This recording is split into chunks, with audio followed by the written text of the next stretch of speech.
It seems to me that a person should not do something that he has not done from time immemorial, the wounded young man thought, breathing heavily. Who could have known what the work my colleague proposed would lead to? He thought and began to slowly dive into his memories. "Hey, Dr. Rank, I was assigned to the medical volunteers. Come with me," came a proposal from a colleague of our hero. "In such a wilderness," came the answer immediately. "Why go so far and work there?" Dr. Chin asked while sipping his morning coffee in the waiting room.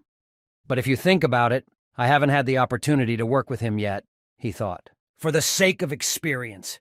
In general, I'm signing you up," the man said energetically, writing something on a piece of paper with a clear pen. "Hey, I'm not going!" Our hero was immediately indignant at such a willful decision. Who could have known that war would break out where I went as a volunteer? Damn civil war, seriously? There are no places left, there is nowhere to put the victims, our doctor shouted as he squeezed a wound on a man's stomach. A small boy was sitting next to him, apparently the son of the wounded man. "I gave it my all as a doctor should," he recalled. "Are there any more hemostatics?" he shouted to the whole area. "We've run out," was heard from afar. "This is my duty, doctor," he thought, trying to pull the wounded man out of the other world while the battle was going on around him. It was a real massacre. People in uniform and with weapons walked among the corpses of the civilian population. There was no pity. "As a medic," he continued to reason while a group of military men approached the tent. The tramp of countless boots created vibrations on the earth. The military dispersed and began checking the surroundings. "The rebels are already here! What should we do?" The people next to the doctor asked when they saw the silhouette of a military man on the tent. They were all trembling with fear. This is natural for a civilian. He was running through countless thoughts in his head when the entrance to the tent opened. The man with the machine gun immediately pointed the gun at them without hesitating for a second. This is natural. After all, they could turn out to be enemies. Damn! The doctor was trembling, hugging a little boy, and behind him a middle-aged woman seemed to be hiding behind him. He put his hand forward, indicating that he was without a weapon. But the barrel of the machine gun looked at them like a cold piece of steel, expressing no emotion. Our hero clenched his teeth. He urgently needed to make a fateful decision. "No," he shouted and covered 2 civilians with his body. It seems that this action was regarded as a threat, and the man with the machine gun did not hesitate to pull the trigger. At the same instant, the bullets went through the doctor like a sieve. But apparently not a single bullet hit the boy or woman. "I'm doing what I can," he thought while the shell casings fell to the floor with a ringing sound. Soon after the shell casings, blood began to drip onto the floor. This blood belonged to the doctor. It is unknown how many bullet wounds he received.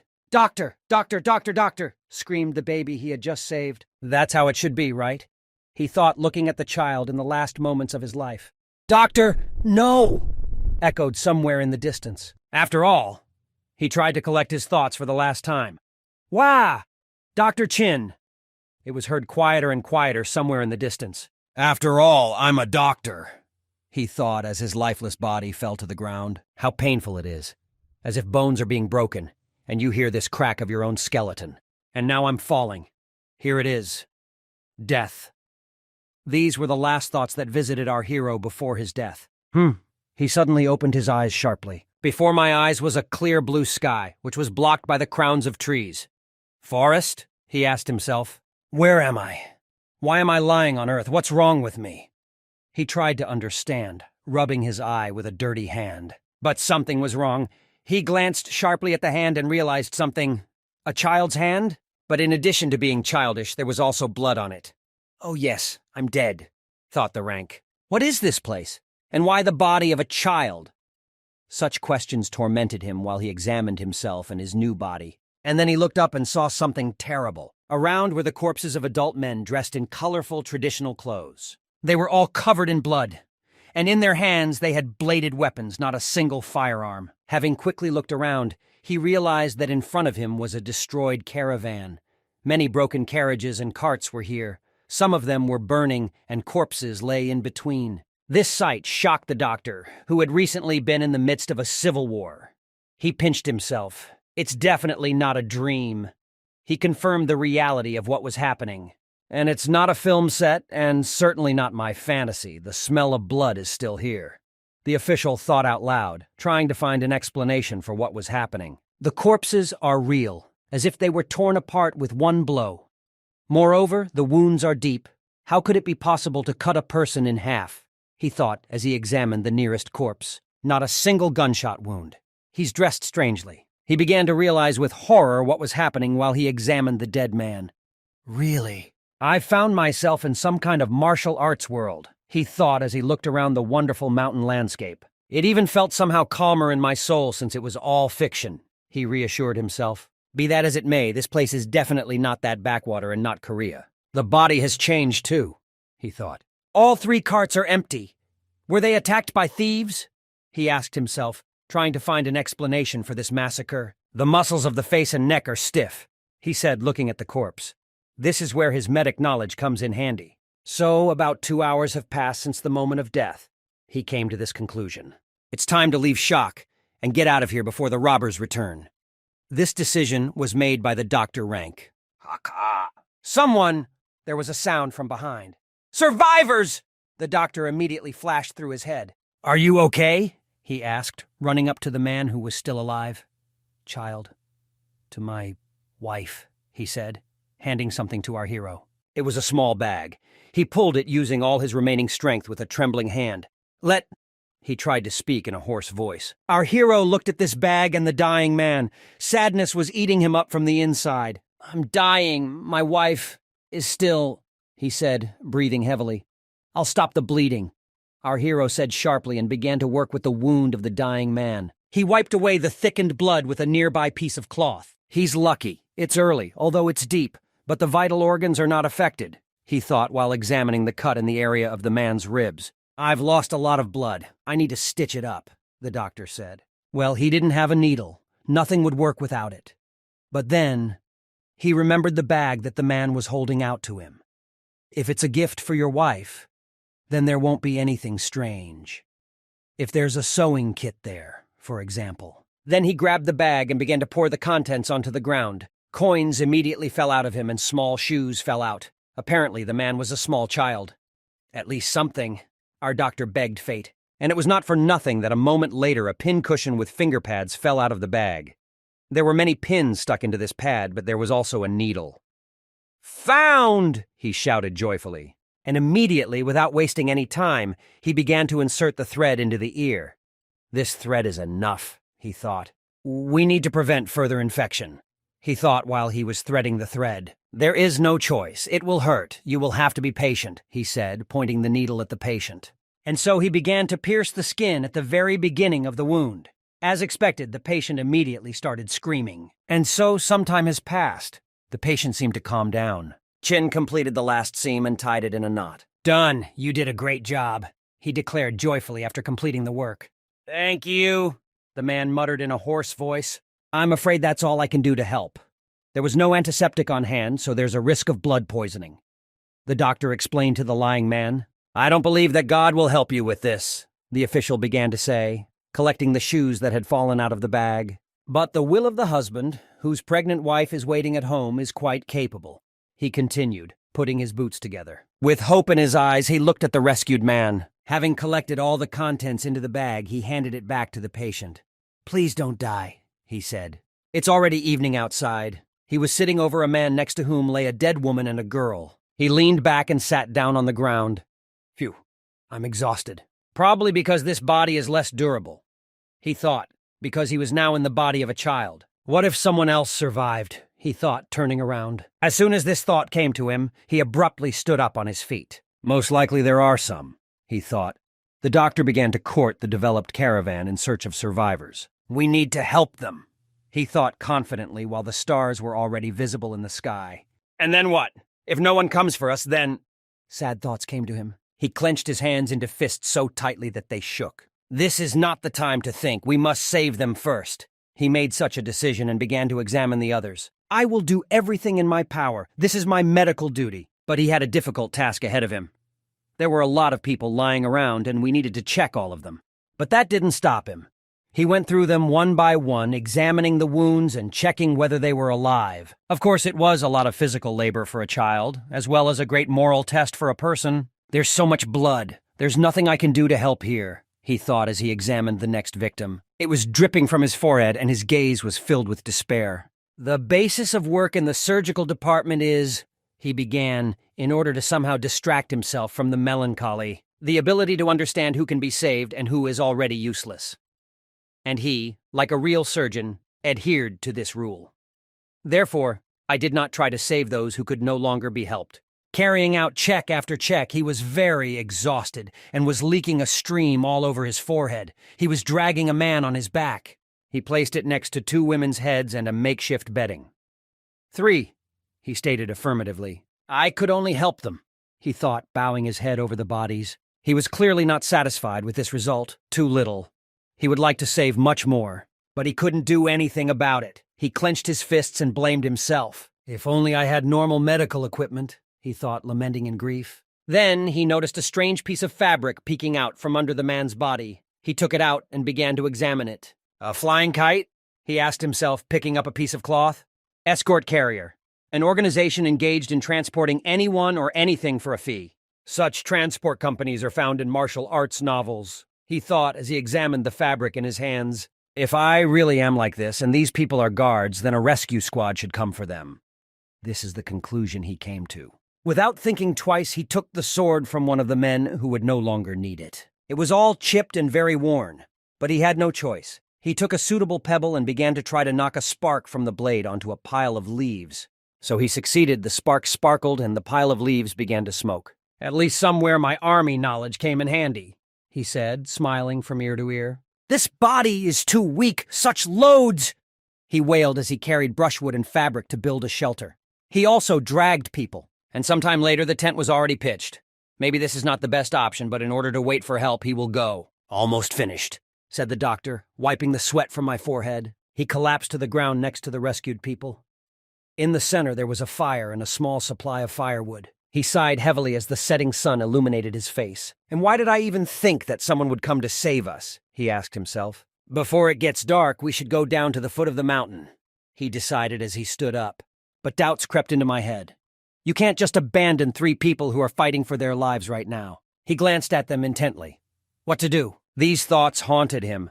After all, if one of them wakes up, he will be able to tell what is happening.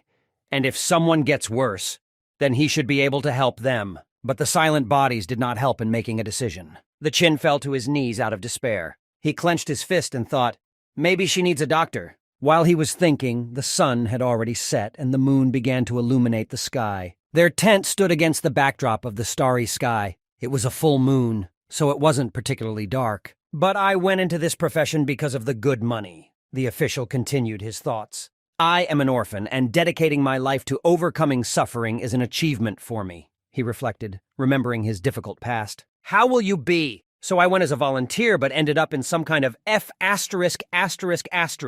shielded civilians with me and died from multiple gunshot wounds, he said, holding his head. But suddenly there was a noise outside. Our hero immediately turned around and went to check what was happening. Looking out of the tent a little, he saw something terrible.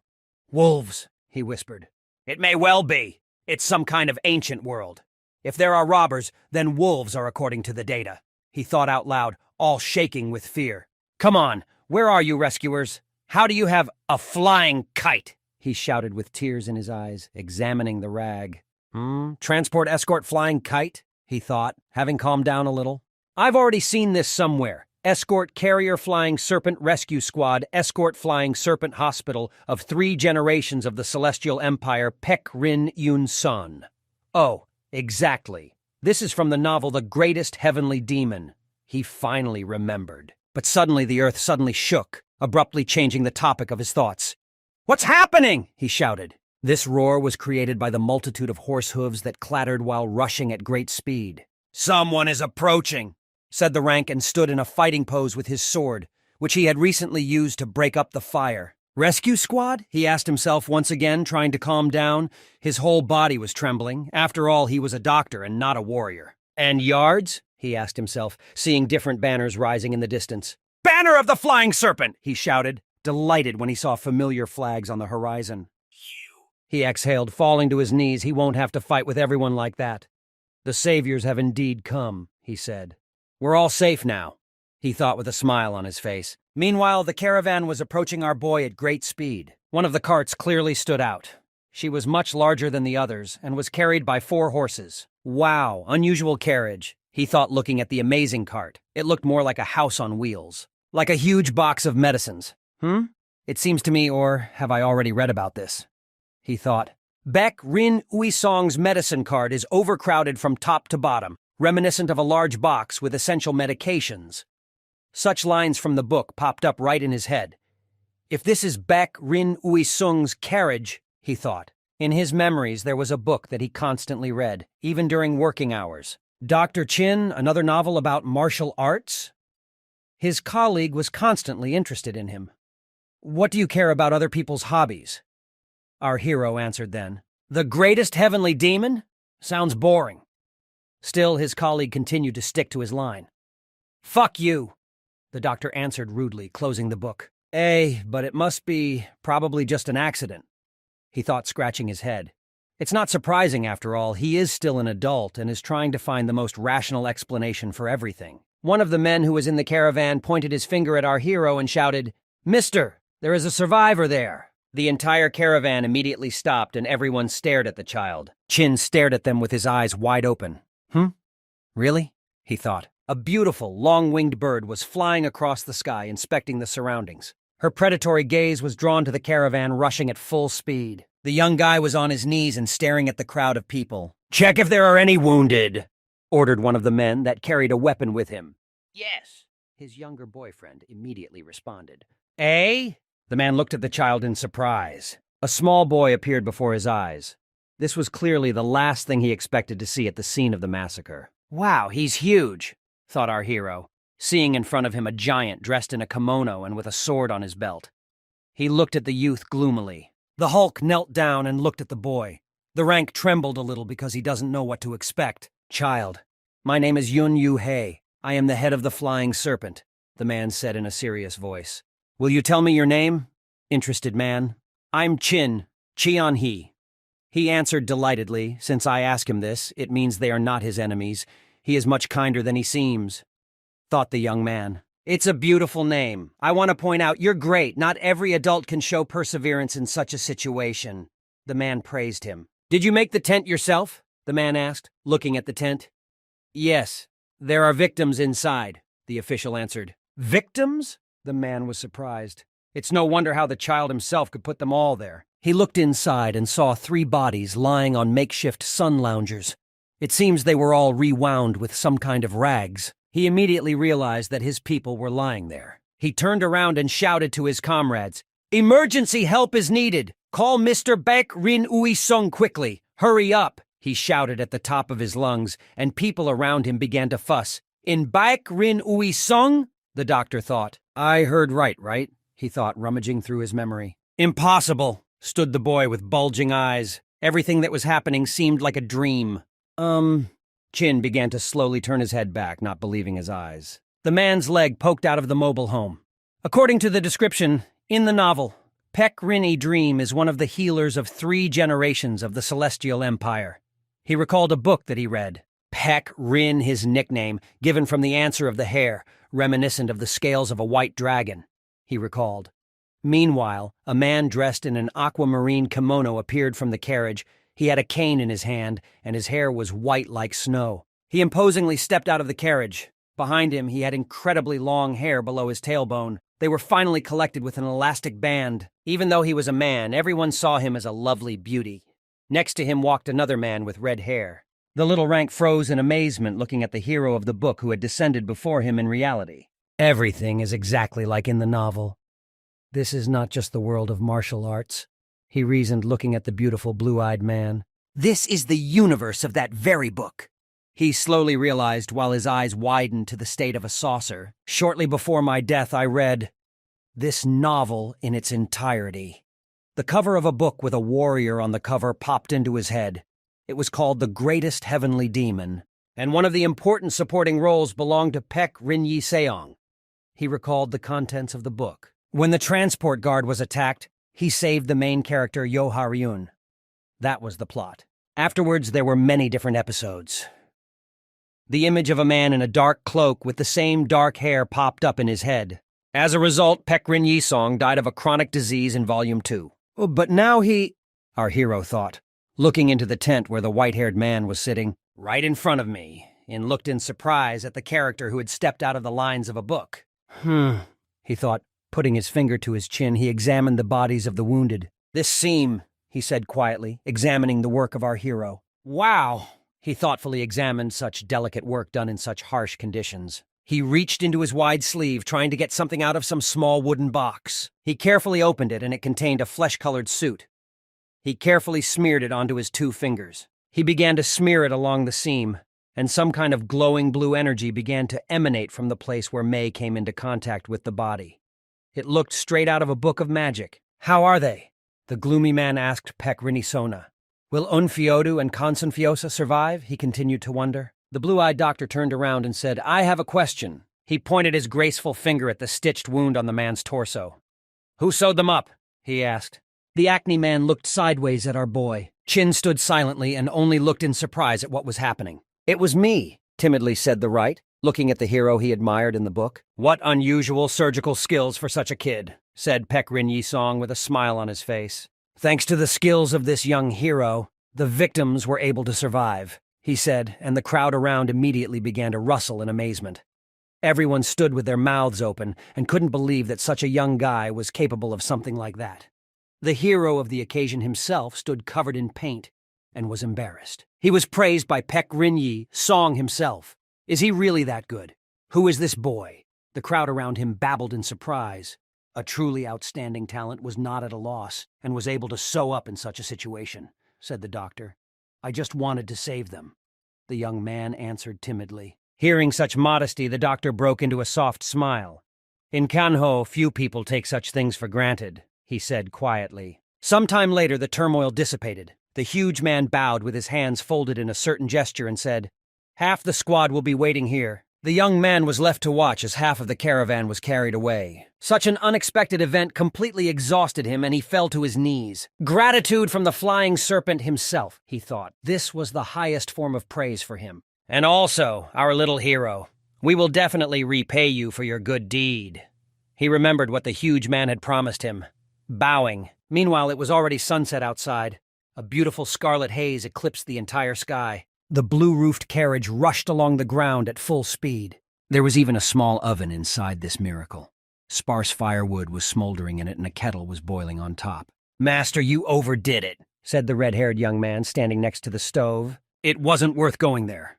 Gavrlon passing by his owner with a boiling kettle. Pek Rin Yi-dream. He was lying next to him on the bed, looking sick. There was no other choice. He spoke quietly. In the past, the head of the escort helped me hide from the wrath of my family.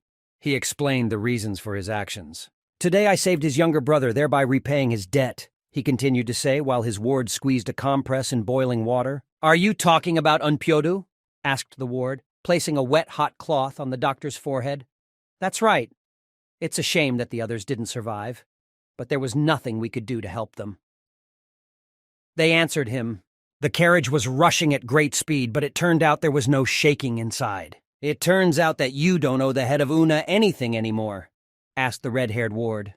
You can say so, the doctor answered quietly. You don't take care of yourself at all, he said, looking at the sick owner. You know as well as I do that the 9-yin meridian is not that easy to restore. He continued to speak, waving his hands. I know, but what can I do? He said painfully. I don't have long left. I think you can consider me a long liver if I last until I'm 40, he said, putting on a smile. Do not say that. The subordinate immediately answered sharply. The man slowly extended his hand up and said, Yuho, I've decided to take on a student, he said, looking at him with determination in his eyes. But the owner, the guy with red hair, was indignant. I know. This way my life will become even shorter, he said. You will remain adamant, won't you?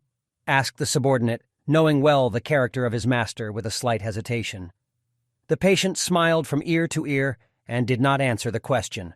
This baby is worth it, he said, while memories of the torso that the young doctor sewed up popped up in his head. The red-haired subordinate looked with contempt and perhaps even envy at his teacher, but he had no choice but to remain silent.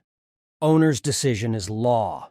Standing next to him a little more, he answered with only 3 words, I don't dare contradict. Meanwhile, our hero was sleeping off, and in a dream he saw strange streams of green energy. What is this, the familiar smell of medicine, he thought. When I was a child, I often visited the market where similar herbs were sold, he thought, and began to open his eyes, half asleep. Ah, ah, ah, ah, ah, ah, ah, ah, he shouted, waking up. The reality surrounding him was more like a dream, and indeed this could not have happened. He turned on his side, gasping for breath, and clutched his heart. His face contorted in pain.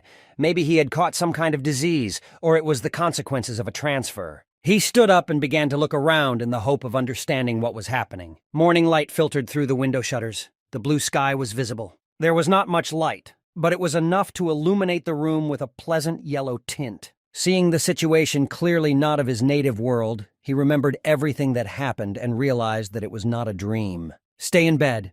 A man nearby told him he hadn't noticed him yet. Our hero immediately began to turn his head in search of the source of the voice. He saw a white-haired man and his subordinate with long red hair tied into a braid. There were also many other people standing around who were clearly more mature in appearance. The doctor looked at him with kind and encouraging eyes. Wow, he thought as he looked around this whole crowd. Damn. He tried to collect his thoughts while looking around at everyone present. Why are they staring at me? He thought. But suddenly his gaze was captured by something else. Someone else was lying nearby. The boy who lived. Where did the other two go? He thought, seeing a young man with long black hair next to him. He leaned a little towards the doctor and timidly asked, "Where am I?" "In one of the departments of the flying kite." They answered him. "You lost consciousness and slept all the way here. We decided to give you a rest," explained the young man who looked more like a woman. Wow, looks like a celebrity up close, thought the rank. I can't believe that he's addressing me, a little boy like you. Our hero wondered in his thoughts. So polite. If it weren't for your help, no one would have survived. The doctor explained the reason why he was so polite to his guest. Of course, I completed the treatment I started. However, you, young hero, are their savior unconditionally. He added. Our hero just looked in surprise and blinked his eyes. God bless, our hero thought, breaking into a smile. This means he has no enemies here. A complication was avoided. By the way, not only the Flying Snakes but also the Conson clan owe a huge debt to you. The doctor continued to speak, breaking into a smile. Rod Conson?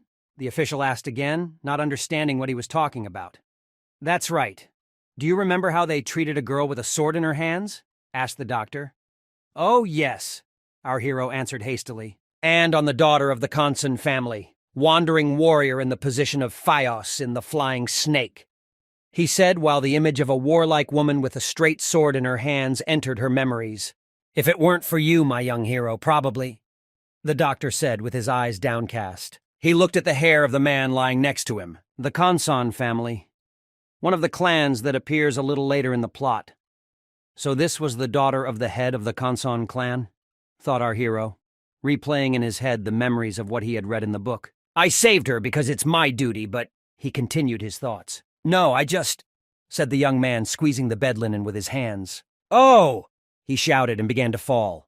Apparently he tried to get up, but his weakened body could not withstand such a load. The red-haired assistant immediately caught the young man, preventing him from falling. Be careful, he said, supporting our hero. But it turned out there was no sincerity in his words. Official Yuho accompanying Bakrin Ui Sung, right? I think so. You don't often meet a hero whose eyes are half closed. He thought, I remember this man, or rather his role in the plot of the book. Just using my humble skills, the young man said, to which the crowd reacted with surprise. But I'm very glad I could help, said the official, smiling and looking at the gathered crowd, already standing on his own 2 feet. Children don't talk like that, he thought, looking at the strange expression of those gathered around. Apparently, they are starting to suspect something. It turns out that thanks to me, the Flying Serpent paid off the debt to the Conson clan. However, I thought that I made a little more contribution to all this, he thought. The doctor handed him a wooden box. Here is a medicine for internal injuries. It was sent to you as a token of gratitude, he said as he opened the box. Chin was surprised and tried to quickly look inside.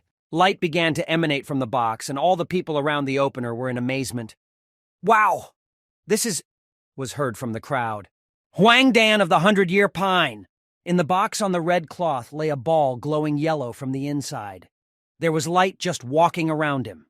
It was clear that this was a very unusual thing. Pine trees which grow in special places are also mined. It is created from the resin that exudes from the roots. It contains the vitality of a 100-year-old tree. Judging by the reaction of the others, it seems that this is a very valuable thing. But why? The rank asked himself while examining the strange sphere. Everyone is so surprised by the gift sent. If it weren't for this child, we would have lost hope of continuing the family line of Kensen Yan, nicknamed Dragon Sword, the doctor thought. Perhaps her family does not believe that the baby saved their relative, but it is so. The doctor thought, showing the little boy his box. Directly take into account what position she occupies in the family. The doctor continued her thoughts, looking into the eyes of the young man. I dare to suggest that this gift will not be enough for gratitude, he continued to think, placing his hand on the boy's shoulder. But others don't understand that. Meanwhile, the official looked at the contents of the box in bewilderment. Yes, damn it, I don't understand anything. They gave me some kind of medicine. If only they told me its name, he thought, not understanding what he got. It's good for treating internal injuries and also relieves headaches. You're overtired. It's hard for your body right now, said the doctor. It will be by the way if you accept it now, advised the doctor, holding out the box. To treat internal damage to the ellipsis. A miracle medicine or what? I need to take it, our hero thought as he examined the sphere. The doctor in turn closely watched the young man. The patient must obey the doctor. The boy thought and took the sphere in his hands. With a deft movement of his fingers, he threw this resin sphere into his mouth. It was big, so it was not so easy to swallow it. Having applied a little strengthening, I was still able to swallow the pill. There was even a little sweat on my forehead. It sends a pleasant chill down your throat and makes you slightly dizzy, he thought, describing his feelings. And then they immediately handed him another jar of medicine. Here, drink this. It will help you sleep, said the doctor's assistant, holding out a strange bottle. Chin looked inside in surprise and sniffed. The patient needs rest. I ask everyone to leave, the doctor said towards the crowd. Yes, sure. He quickly answered something and everyone moved towards the exit.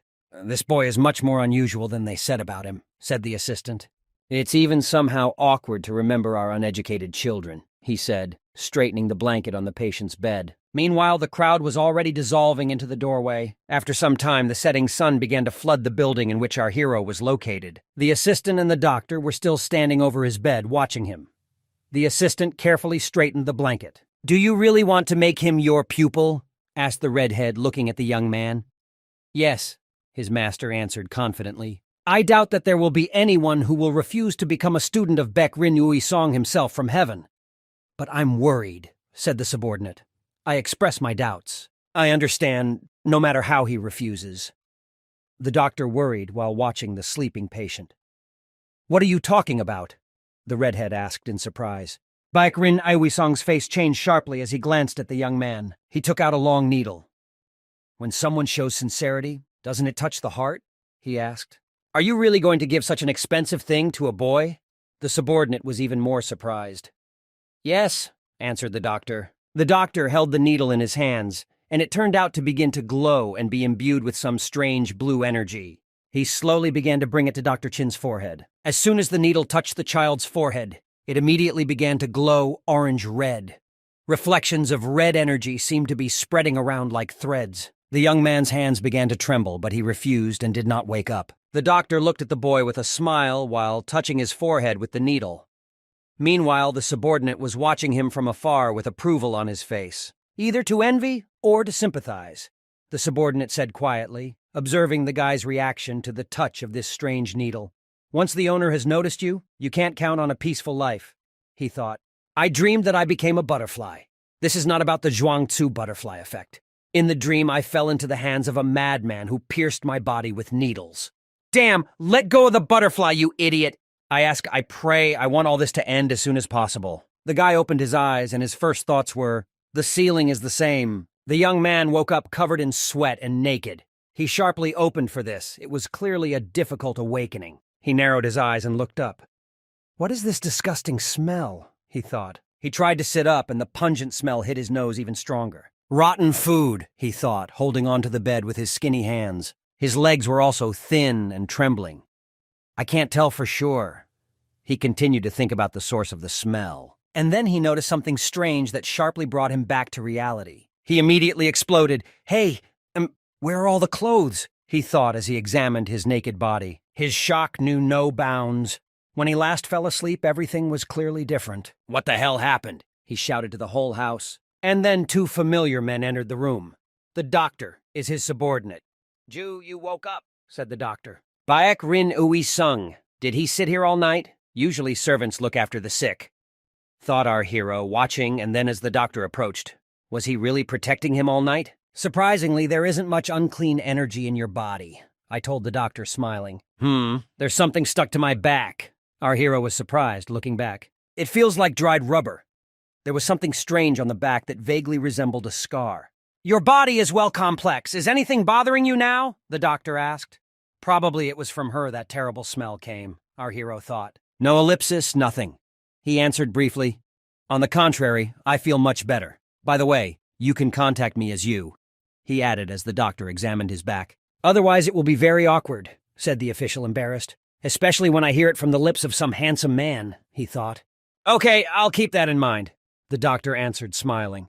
Thank you for your understanding, said our hero. The doctor began to gently probe his back with his fingers. What kind of evil energy is this? Inquired the rank. Didn't I have internal damage? The taste of treatment has gone and holding a palm session. I think this will come in handy in the future when you start studying martial arts, the doctor explained. Catch the lady? Our hero was surprised. It brought back some memories to him. Pulma sesu, a term often found in novels about martial arts. This is a stimulation technique that removes all waste and toxins from the body through energetic and medical cleansing. Our hero recalled how this happened in the books he often read. Wow, so they cleaned out my blood vessels, he thought. Stop! Why did he say that in the future I would study martial arts? Our hero looked at the doctor suspiciously. Why would he thought. Need to take a bath. Yu-ho, said the doctor, looking at his subordinate. Ju-ho just smiled gently and brought a towel. He carefully lifted the young man's head into his hands. Since the cleansing was carried out by Baekrin Yui Song himself, the ellipsis must be much better than what is done in ordinary military families, our hero thought until he was found in his arms. Why is he so nice to me? Chin thought while looking at the retreating doctor. The same sun only smiled tenderly and seemed to glow with happiness. Drops of water were floating in the air. Hair was blowing in the wind. All muscles relaxed and seemed to be washed from the inside. It was like connecting with the very essence of water. It seemed like such a state clouds the mind, plunging into such clean, pleasant water. And then our Yura surfaced and took a deep breath. The Flying Serpent's bathhouse is a luxurious place built by a division that controls the waters of the Yangtze River, he reasoned. According to the benefactor Baek Rin Yui Sung, it's better for me to find a place. He recalled the doctor's words while he was in the bathhouse. Yes, our hero had already left for the bathroom, wrapped himself in a towel, and the doctor's assistant appeared next to him. And my head is splitting, said our hero, clutching his head with his hand. Where am I from? Who are my parents? From what family? Mr. Juho showered him with such a question, but naturally he could not answer them. The answer to all his questions made his head pound, so he decided to cheat and hide the truth about his rebirth from them. If there were signs of bruises on her, I would have chalked it all up to partial memory loss, he thought, trying to find a good excuse not to tell anyone where he was from. I had no choice. I had to pretend I didn't remember anything. So he lied, but it seems they suspected him. Then they washed in complete silence. Call me when you're done, said the red-haired assistant and left the bathhouse. What a pestering guy, although you can understand him. Baek Rin Ui Song himself used Polmo Seisu on some unknown boy, he thought as he went back into the water. The warm water warmed him, filling his mind with warmth. Pleasant water enveloped the body, giving that desired feeling of relaxation. A child, the body of a child, he thought, looking at his reflection in the water. A little upset by this fact, he sank lower into the water. In a past life, I died, saving a person. In this life, one might say, I survived, saving others. I'm unlucky. If only wolves had come then, and not a flying snake. He thought about how badly his rebirth could have ended. I would already be dead.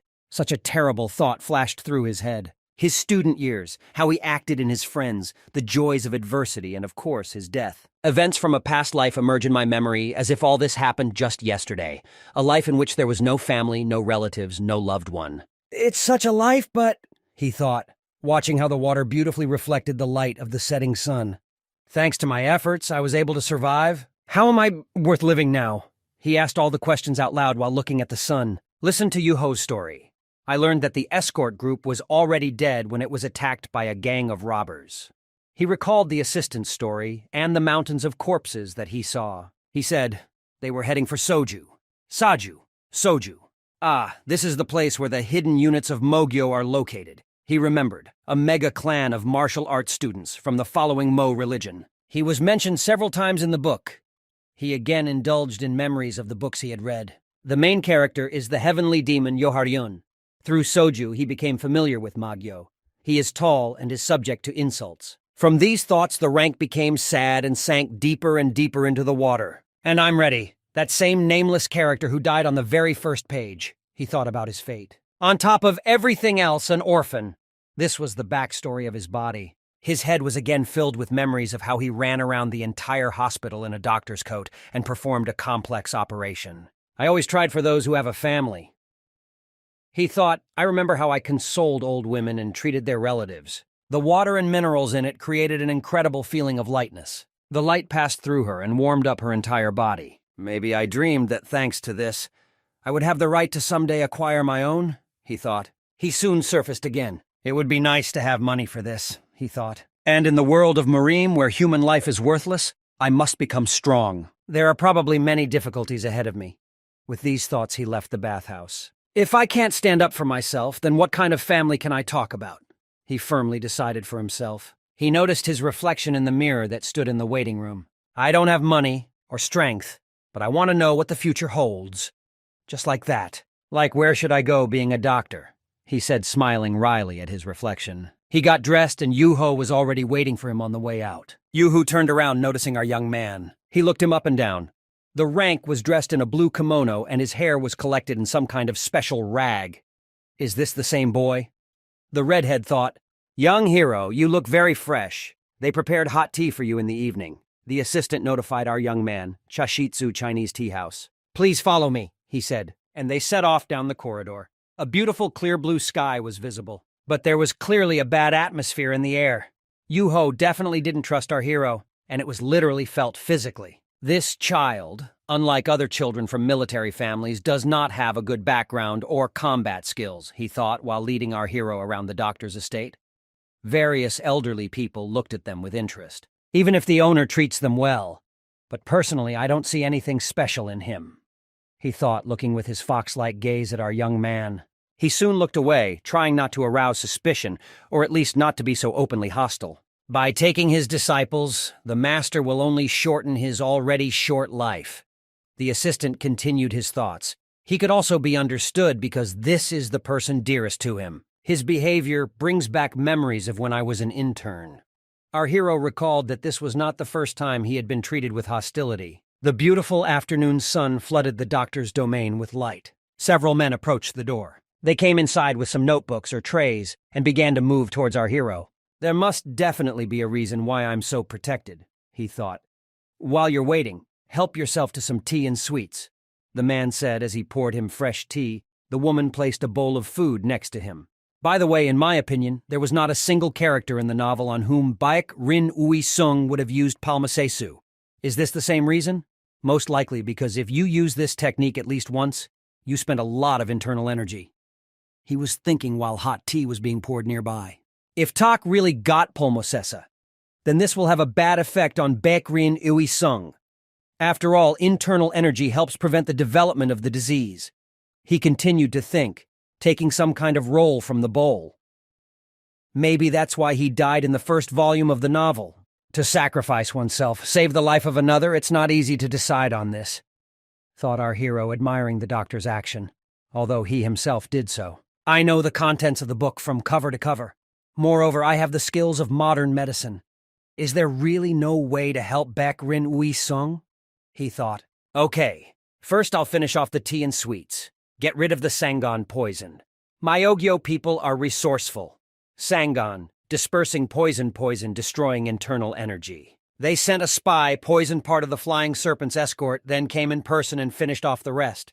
I thought to you while I took a bite. He chewed while heavy thoughts filled his mind. But, he thought, putting another piece into his mouth. The Dabu doesn't disappear, he said, smiling and swallowing another bun. The door quietly opened, and someone walked inside. The servant immediately turned around and stared at the newcomer. Our hero, without looking up from eating sweet buns, raised his eyes. Those who came were a doctor and a big man we knew. Yuho and another strange man also stood behind. Who is this? In the center in Satkat, our hero asked. Satkat Asian read or bamboo hat. Looks like a girl. thought our hero as the silhouette in a hat walked inside. She immediately leaned down and said, "I thank you immensely for saving me. I heard that if it weren't for you, he would no longer be with us," she said, expressing her gratitude to our hero. "I, as a member of the Kansen family, will repay you for your good deed," she continued without looking up. "I think her name is Kon Song Hyung, and it seems she arrived to see her youngest niece, Kang Seon Yeon." Our hero reasoned, "I remember who could be in front of him. It's not for nothing that he read books." "No need. Glad I could help," he answered briefly. "Of course, both the head of the Flying Snake and Ui Song have already thanked you, but our family will not remain aloof. We will never forget your action." She continued to say that it's out of her head and folded in her hands in front of her. Her voice was full of determination and respect. "What are you—" "Anyone in my place would have done the same," answered our hero, scratching the back of his head in embarrassment. "Damn, so much praise, it's embarrassing," he thought. "Oh, that's right. Maybe you should go out and check on your relative first. This is much more important," said our hero, remembering that she was not far from here. "Ah," the woman sighed, realizing that she really had to see the wounded woman. "Please excuse my tactlessness. See you soon," she answered shyly. "Look at the trinity of men." She walked over the threshold and politely declined, after which she rushed like a bullet towards her relative. The doctor just looked after her with bitterness. In his family, Hyung is the only daughter. Our hero recalled what he read in books. She wields a sword poorly, which is why it became a disappointment for the elders, who expected that they would later inherit the secret techniques of the Kansen clan.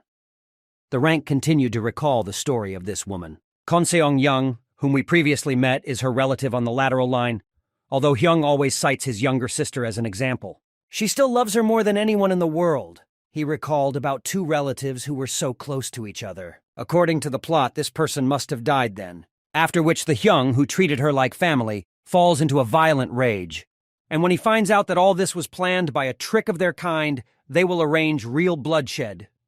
In Chinspoil's head, there is a book image of a woman in rage and many of her victims. You could say I am the one who can help avoid similar events in the future, thought our hero, considering that he has knowledge about the future in this world. But his train of thought was interrupted by the noise of walking. According to the flow of the story now, the prologue of the first volume takes place when Baek Rin Sung must save Yoharyun of the Celestial Empire. Just in this chapter, one of the most terrible incidents is described. "I must prevent the conspiracy, otherwise I myself may die. I see you feel better. If so, can we discuss what happened in more detail?" asked the healthy man. Our hero immediately started coughing, and everyone around him was fussing. "Are you okay?" asked someone from the crowd. "Haven't fully recovered yet?" asked the man. But the rank continued to cough, and through his cough he said, "The tea makes my throat hurt." The doctor looked at our boy with his deep blue eyes as if seeing right through him. "Damn! But everything here is from Morum. At this rate, I can't avoid questions," thought our hero, falling into a slight panic. "For some reason, my throat got sore from drinking tea," he continued to say. "It's locked." "It can't be," they answered him. "Do you mind if I take your pulse?" asked Baek Rin Song. Yes, of course." Our hero immediately answered the doctor's request. He gently grabbed the boy's wrist and placed 2 fingers on it. Wow, such a strange itching sensation.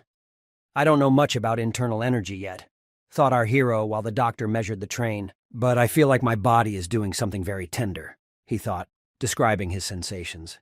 The doctor closed his eyes and listened to his feelings. For such an experience, it would not be difficult for a person like him to measure blood pressure or pulse in this way. Well, he let go of his hand and said, "The internal energy is dissipated." As soon as he said yes, the faces of those around him took on a bad hue. "What?" Who screamed. "Inner energy. I'm sure this kid hasn't studied the art of fighting," the healthy man shouted. Chin just peeked out and looked at him in disbelief because of the doctor's broad chest. "The energy appeared thanks to a miraculous medicine sent to my family in the end. Besides, I gave him a little of the pulmocess technique. It's nothing. In this case, almost all the energy will be removed, and a small part will remain." The doctor explained to those around him. "Pulmocess!" exclaimed the dissatisfied man. "It is very risky to find these cards from which the one who uses loses part of his energy. Do you think that it will somehow help a child who has never studied martial arts in his life in absorbing that medicine?" The thug was interested. If others find out about this, many families will send messengers to my house to ask to do the same for their children. The doctor thought about the consequences of the answer he would give. I returned the debt to the flying snake. The doctor answered briefly and to the point. Besides, your grandchildren will start practicing martial arts very soon, right?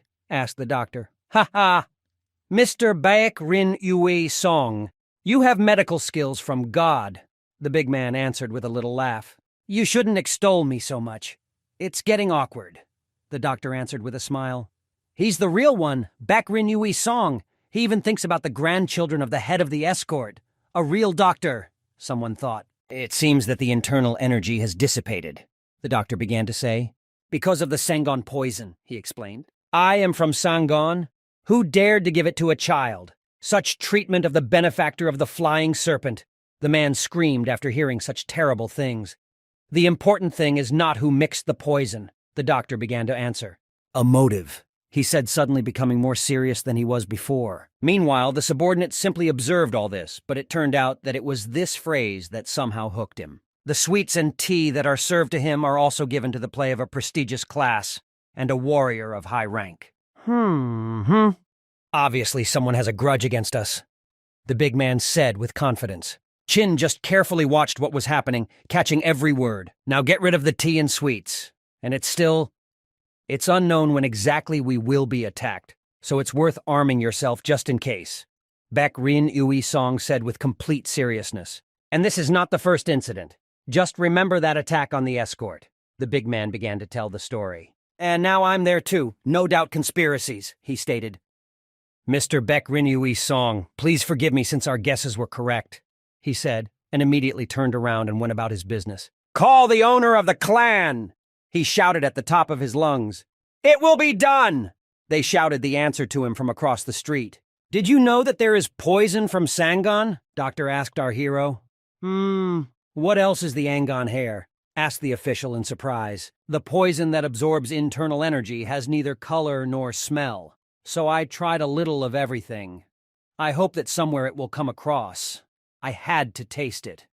He did this specifically so that the doctor would know that someone was preparing a conspiracy. Ho, ho, ho. I haven't conducted experiments on human guinea pigs for a long time. The development of medicine requires sacrifices. So I found them for myself. Many guinea pigs passed through my hands, he thought, while various strange pictures popped up in his head. How can I miss the opportunity to learn Sangon? Chin thought to himself, smiling evilly. He, as a doctor, then, yes, it's very interesting. Baek Rin Yui Son Misha looked at him devastatedly from the side, and so they all gathered in one room. On the right, we knew the trinity of the doctor's ward and the main character, and on the left, there seemed to be two women. At the corner table stood a man familiar to us. It's not about energy. Poison is poison, Baek Rin Yui Song thought to himself, looking sternly at the young man. I don't believe that he deliberately ate poisoned sweets, he continued his thoughts. If the examination reveals something, then it's not me, but you who will become the savior of the flying kite, the doctor said, smiling. I'm sorry that such hardships befell you, child, but, the doctor thought. As soon as this is over, you will get a job, he told our hero, after which a wide smile spread across his entire face. This is, thought our hero, staring into the distance. A great chance to make money. We need more gold. Martial arts can wait, he thought, smiling evilly. In fact, he snatched a ticket to a rich life. This would make anyone happy. Money comes first. It doesn't matter that I woke up alone in the middle of an endless plain. I need to get as much money as possible. Yes, that's our main character. Meanwhile, 3 men surrounded the young man on all sides. This was a difficult topic for everyone, since it was obvious that there was a traitor among them, and this should not be allowed to get away with it. I don't remember my home and family, but I'm happy to be useful to you, said the rank, smiling from the bottom of his heart. Everyone around him stared at him, very surprised. The women and man who served him food were clearly sweating, as was the doctor's subordinate. The big doctor himself will also be very surprised by what he hears. It touched their hearts. Somehow they bought it easily from my pretty face or what? I thought she lived on the hero while they stroked his head. Don't worry, I'm like the head of the escort, said the man who was stroking him. I can assure you that we will definitely not be disappointed in you, young hero. The atmosphere in the room seemed to melt. It touched everyone's heart. But suddenly the doctor put his hand on the big man's shoulder. Everyone stared at him in surprise, and he uttered only one word, "You can't." The man immediately turned around and looked at the doctor. "I remember that it was you who used the pulmacess on him," the man said. "However," he said with a slight misunderstanding in his eyes, and sweat appeared on his face from excitement. "Ha ha ha, you can't," said the doctor, smiling wryly and squeezing the man's shoulder harder and harder. "Why is it impossible?" our hero quietly asked himself, watching the beautiful evening sun flood the yard outside the window. Night, darkness, a monastery with a green roof, red walls, white windows in a red pattern with lines. Nearby is the roof of another building, slightly higher than the first. The monastery was built in the Sihewan style, a type of traditional Chinese building in which 4 buildings are placed with their facades inward on the sides of a rectangular courtyard. Terrace of one of the monastery houses. Along its edges are white lamps attached to mahogany wood on white walls. The terrace leads to a bright corridor. From the terrace window you can see another, identical house. A green roof, white middle walls, and white lanterns hanging on them on mahogany beams. There is also a terrace surrounded by a fence and stone steps leading down to green grass. From one side of the monastery, 2 unknown individuals approach. They look like ninjas or maybe spies. They are dressed in a black kimono and a black headband that hides everything except their eyes. One of the spies crouched down, bending his knees and placing his hands on the edges.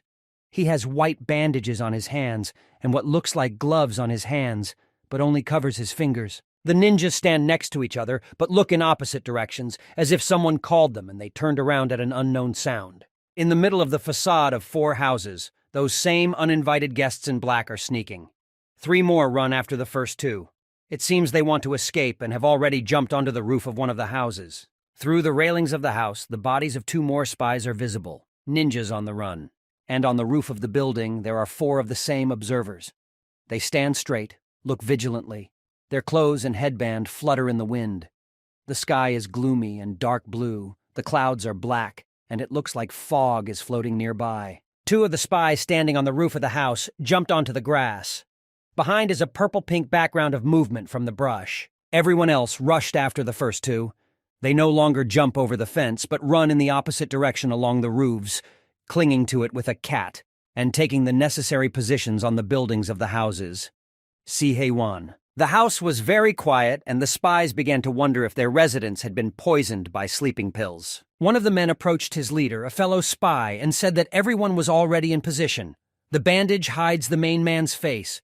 Closed eyes and thick eyebrows are visible. Standing on the roof, he looks at the entrance to one of the buildings. It is long, with a green roof, many windows, and a door with steps and an awning.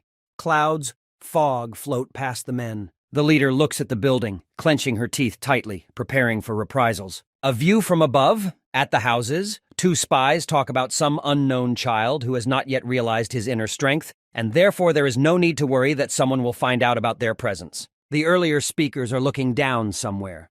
There seems to be no wind, but the ends of their bandages stand horizontally and do not seem to move at all. 2 of them have a very serious look. Their faces are covered with a bandage, and their eyes are hidden in shadow. After thinking and exchanging glances, they prepared to fight and took out their katanas from their sheaths. Their legs are tucked under, their arms are spread, and they hold swords in their hands. The ninja on the right side pulled his arms back and bent only one leg. All the actions of the spies are observed by a man with long sideburns and a thick mustache. He has a red bandage tied around his head. He watches men jump from roof to roof. With a distraught look, he began to yell with all his might, "Destroy the enemy!" Compared to the background of his eyeballs, the pupils seem simply minuscule. The long, pointed nose reaches to the wide open mouth, from which teeth are visible.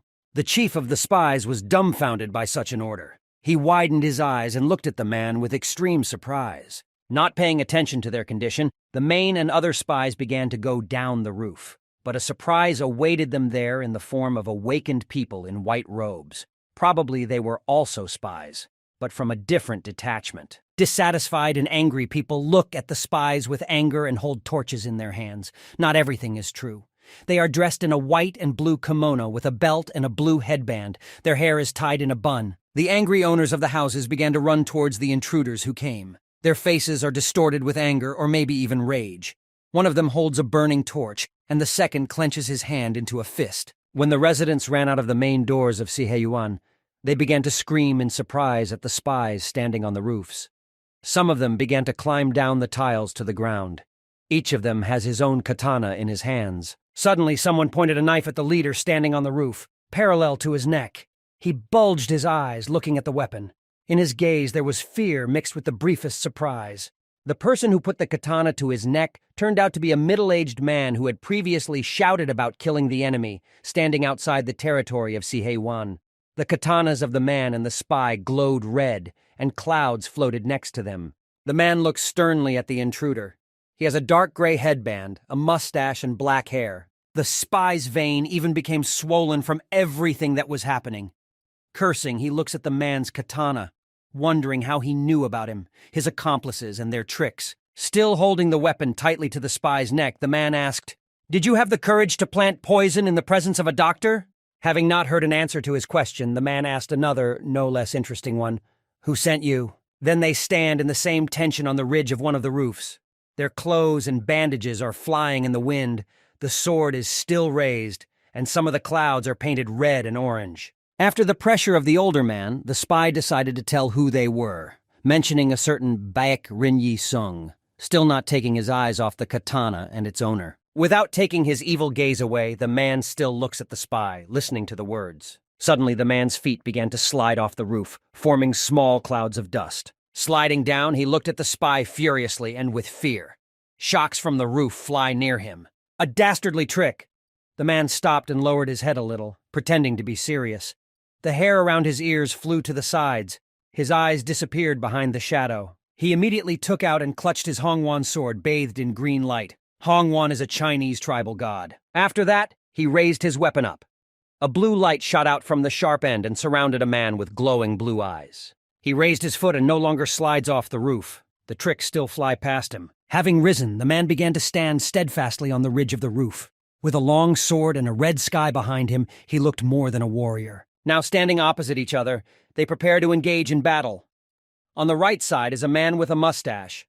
On the left side is a spy standing in a stance. Pushing off from the roof, the spy rushed towards the man, pointing his sword at him. Insane speed and furious gaze. Stopping a meter before the man, the spy jumped. The tip of his katana was directly in front of the middle-aged warrior's face. There is a pink background behind. Small pebbles are falling around. The man was surprised by this turn of events and froze, looking at the enemy's weapon. Having come to his senses just in time, the warrior squeezed the sword in his hand and raised it above himself. The warrior and the spy crossed their swords. Their loud clang of weapons can be heard. From the pressure of the spy, the man even bent over a little. The spy looks decisively at his opponents, tightly gripping the katana in his hands. His eyes are evil and his sword shines brightly. The men are still in battle. At the junction of their swords, a small force wave emerges. Their legs are spread wide, their faces are tense, and their hands hold their swords tightly. In the center of their fight, right on the roof, something similar to an explosion formed with huge clouds of smoke. From there, small pieces of the roof fly off. After the clouds of smoke had cleared, our soldiers became visible. On the corners of the roof stands a completely tireless spy with a katana, and opposite, the same man with a sword. Enemy tuned, he extended his right hand forward. His sword shines again. After his actions, the man looked almost victoriously at the spy, lowering his hand with the sword slightly down. There was also awareness in his eyes. "Blood demon sword, it's you, many scum!" His scream was loud, and with these words his face became wild and became even more furious. The ninja steadfastly withstood his gaze and loud cry. He looked at him with apprehension in his eyes. His legs are spread wide. His left one sticks out a little. His arms are pulled back, but he holds his katana at the ready. Standing in the same stance, the spy began to be surrounded by black and red smoke, surrounding him from head to toe, not forgetting his weapon. The man looks in shock at everything that is happening to the spy. In surprise, he widened his eyes. His pupils have shrunk so much that they are almost invisible, and a bead of sweat is running down his cheek. The spy again took a stance. It was different from the first. The left leg was bent at the back, and the right leg was evenly extended forward.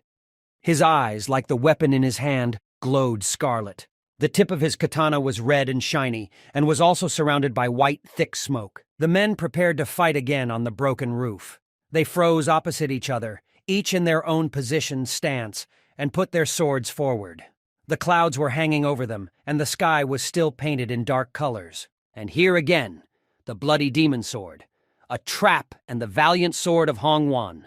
The world order came together in a common battle against each other. They froze in the skirmish, their swords outstretched. A yellow, bright light spread behind them, or maybe it was just the sun rising. Looking at the enemy, the man was convinced that this was still the sword of a bloody demon without a doubt. Taking a step towards the spy, "The main thing for me is to protect everyone." He raised the sword above himself, holding it with both hands, and with a fierce face, he wanted to plunge it into the spy. But he fearlessly looked at the sword, and in his thoughts, it flashed smugly, "Fool! Do you think you'll catch us by surprise?" A cunning scoundrel, he kept his katana at the ready all the time. As the man raised his sword over him, the spy took advantage of his openness and placed the sword against the man's chest. The enemy man looked at the katana approaching him, and it seems that he was not afraid. "Slow down! Die!" The sword raised above the man's head was enveloped in white magical lines. Seeing this, the spy's smug look changed to a look full of fear. He looked as if he had already seen his death, and the flames were moving closer and closer to him. Having recovered a little or succumbed to fear, the spy nevertheless threw his sword forward, which caught the man's cheek. Now she could see a scarlet cut from which scarlet blood flowed. After the spy's blow, the man tightened his grip on the weapon in his hands. He cast the spell, Hongwan's valiant sword, reclining dragon ascension. His sword sank down with force and led red flames behind it. The lying spy took one last look at the man and the approaching sword. The last thought flashed through his head. Damn! He owns such a technique. The defeated spy lies on the roof and the proud winner stands above him. The battle is over. Not a single muscle on the man's face twitched. He only slightly protruded his lower lip. "Exterminate the enemy!" "It seems to have begun," were the words of the man who stood outside the door of the building and watched everything that was happening on the street. Only his eyes were visible through the cracks of the slightly open doors. Outside the door, on the street, the men from the Flying Serpent clan were fighting the spies belligerently, even with a small smile on their faces. But some of them were unlucky and died from the katana of their opponents. After this, the look of the man hiding behind the door became even wider and more surprised. It turns out that everything that was happening was observed by a reborn doctor in the body of a little boy. The same eye in the crack of the door. He has a short haircut, with a white net and a blue ribbon tied behind his hair. Dressed in a blue jacket. The boy returned to a large room, bright with 3 beds and a screen.